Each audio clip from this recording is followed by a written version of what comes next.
So hello folks, hope you are all doing good. So in this video, I will be talking about like if I have 1 lakh rupees in my hand, what will I do? Like where I would spend these money.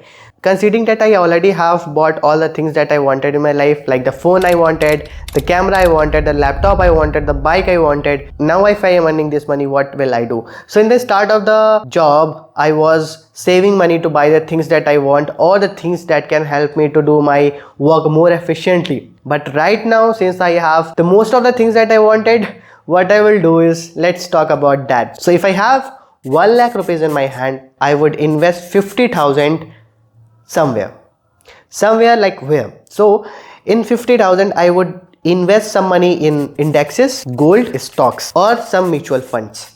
So this is what I do with the 50,000. The remaining 50,000, since I live at two places, like one my hometown and one my office location, so whenever I have to go to the office, I used to stay in that flat, so I have to pay the rent for that particular flat. So mostly this part of money goes into the rent, electricity, and apart from that जो मेरे खर्चे हैं is health checkup, Wi-Fi connection, recharge, mobile recharge, petrol like the transportation cost, kapde, traveling and foods. So my most of the spending goes on the food, fruits and और मैं कपड़े में बहुत ज़्यादा शौक नहीं रखता हूँ. तो once in 2 months और 3 months मैं अपने लिए कुछ शर्ट या जीन्स परचेज कर लेता हूँ और शूज़ परचेज कर लेता हूँ. मिनिमल कपड़े लेता हूँ. This is the red tape shirt, right. बहुत ज़्यादा महंगी नहीं है बोलूँगा. और गुची उची का उतना मुझे शौक नहीं है कि चीज़ लेके चलूँ. I can afford that, but है नहीं शौक. Another thing is parties. I don't do. Parties मुझे बहुत ज़्यादा पसंद नहीं है. And drinks वो भी मैं नहीं करता. Smoking वो भी मैं नहीं करता. तो मेरे पैसे बहुत ज़्यादा बच जाते हैं. Even in this also मेरे बहुत ज़्यादा पैसे बच जाते हैं. तो मैं उसका क्या करता हूँ, तो मैं उसको अपने बैंक में सेव कर लेता हूँ. या फिर अगर मुझे कोई स्किल सीखनी है, मैं उसमें इन्वेस्ट कर देता हूँ. आई हैव सम सॉफ्टवेयर्स जो मैंने सब्सक्रिप्शन बेस पे लेकर रखा हुआ है, तो मैं उसमें खर्च हो जाते हैं मेरे पे करने में. और वो ऐसा होता है कि तुम 3 months या 6 months का लेते हो, तो तुम्हें लाइक आफ्टर 3 और 6 months it cost. Another spending जो मेरे एक्सपेंसेस होते हैं इज़ अबाउट द ट्रैवलिंग. वो भी मैं हर महीने ट्रैवलिंग नहीं करता, एक्सेप्ट अपने होम टाउन से ऑफिस लोकेशन. मतलब मैं रहता लखनऊ में हूँ, मेरा ऑफिस गुड़गांव में है, तो मेरा बहुत ज़्यादा टिकट का खर्चा नहीं आता है, तो उसको मैं मिनिमल मानता हूँ. जो बाकी ट्रैवलिंग करता हूँ लाइक ऋषिकेश गया या फिर मैं पुणे जाता हूँ क्या मतलब जाता रहता हूँ. तो ये जो ट्रैवलिंग करता हूँ उसके थोड़े एक्सपेंसेस होते हैं. और वो भी ऐसा नहीं कि मैं हर महीने ट्रैवल कर रहा हूँ. 2-3 महीने में या 4 महीने में या 5 महीने में एक बार ट्रैवल करता हूँ, तो बहुत ज़्यादा एक्सपेंस नहीं होता मेरा. और मुझे लगता है कि यार मैं चीज़ें प्लान करके चलता हूँ कि अगर मुझे 4 या 5th मंथ पे इस लोकेशन पे जाना है या मुझे घूमना है, तो मैं स्टार्ट कर देता हूँ. इन्हीं में से कुछ पैसे मैं सेव कर लेता हूँ for my travelling. Second thing, जो मैं ये पैसे जो मैं अपने इन्वेस्ट करता हूँ, जैसे कि मैंने बोला कि कुछ मैं इंडेक्सेस में इन्वेस्ट करता हूँ, कुछ मैं स्टॉक्स में करता हूँ. तो जो मैं स्टॉक्स में करता हूँ, आई ट्राई कि मैं उससे कुछ इतना इनकम जनरेट कर पाऊँ कि जो मेरे छोटे मोटे जो खर्चे होते हैं लाइक ट्रैवलिंग का हो गया, एक्सेसरीज़ का हो गया, वो मैं निकाल सकूँ, या कपड़ों का हो गया वो मैं निकाल सकूँ. तो कई बार ऐसा आता है कि I would have not even touch my salaries for buying the clothes, may be watch और द शूज़, क्योंकि वो मैं स्टॉक्स वाले से या इन्वेस्टमेंट से कर लेता हूँ. I would not say that I am a full time trader और something, but I am a investor, 1 month long term investor. So I get some earning from it, तो I purchase some of my things. और मेरी कोई girlfriend भी नहीं है, तो मेरा उतना खर्चा होता भी नहीं है. तो if I feel sometimes board, तो मैं किसी कैफ़े या किसी होटल में जाके अपने लिए कुछ अच्छी सी कॉफ़ी या कुछ अच्छा सा कुछ खा लेता हूँ.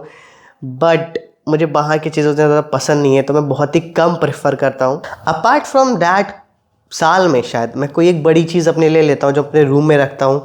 जैसे मैंने लास्ट टाइम बेड लिया था, उसके बाद अभी मुझे नहीं समझ में आ रहा है कि क्या लेना है. I am thinking of something, but वो कुछ ज़्यादा ही बड़ा है, रूम से ज़्यादा बड़ा है. It will take some time. Next day talk about की car. I really love sports car, और मैं लूँगा इन सम टाइम जब मुझे लगेगा कि थोड़ी मेरी अर्निंग्स बढ़ गई हैं, तो मेरे पास और ज़्यादा सेविंग्स हैं, तो मैं डेफिनेटली उस कार को परचेज करूँगा. नॉट फॉर शोइंग समवन कह रहे हैं मेरे पास ये कार है, बट क्योंकि मुझे अच्छी लगती है, तो शायद मैं उसको रखूँगा अपने पास. In the initial days of the jobs when I was earning, I spended those money on learning some skills, buying the softwares that can help me to get my works done efficiently. और initially मैं savings कर रहा था, जो मेरे पास उस time जो salaries आ रही थी उससे मैं कुछ इंडेक्सेस में इन्वेस्ट करता था, बाकी मैं सेव करता था अपने बैंक में, so that in the coming days और the months I can purchase the things that I want. तो जैसे मैंने कैमरा लिया था अपना, अगर आपने मेरी लास्ट वीडियोस देखी हो जिसमें माई प्रॉपर्टीज़ करके है, तो जैसे मैंने कैमरा लिया था, मैंने लैपटॉप लिया था, and I have also in this year I have bought this phone S24 Ultra जो 1-1.5 लाख का मुझे पड़ा था। And that too also I have bought like when I feel कि I really need it, it can help me to do my things more easily. मैं ज़्यादा उतने खर्चे फालतू के करता नहीं हूँ। I am a kind of a person who just learn to explore different things. तो मैं कुछ बिजनेसेस हो गए या I just try to like how I can multiply my money, so मैं उन चीज़ों में इन्वेस्ट करता हूँ। And right now I am learning like how I can multiply my money, can we generate an income from the money that you have. So मैं उन चीज़ों के बारे में यार बहुत ज़्यादा शौक रखता हूँ, मैं बहुत ज़्यादा पैशनेट हूँ। तो मेरा मोस्टली खर्चा नॉट खर्चा बट मैं उन चीज़ों में ही इन्वेस्ट हो जाता है, करता रहता हूँ, सीखता रहता हूँ। तो उतने ज़्यादा मुझे टाइम मिलता नहीं कि मैं बाकी चीज़ों पर खर्च करूँ। And this is how I would do with this 1 lakh rupees. Even if मेरे पास इससे ज़्यादा आ जाते हैं, कल को मैं कमाता हूँ monthly, still I would explore some more things of investing or multiplying that money. As I said, like I'm just passionate about the business and how how we can actually multiply money or we can generate money from money. So let me in the comments if you have learned anything from this video. कुछ बुरा लगा तो भी बता सकते हो, कुछ अच्छा लगा तो भी बता सकते हो। तो आज की वीडियो मैं यहीं पे ख़त्म करूँगा, तब तक के लिए bye bye, take care, keep smiling.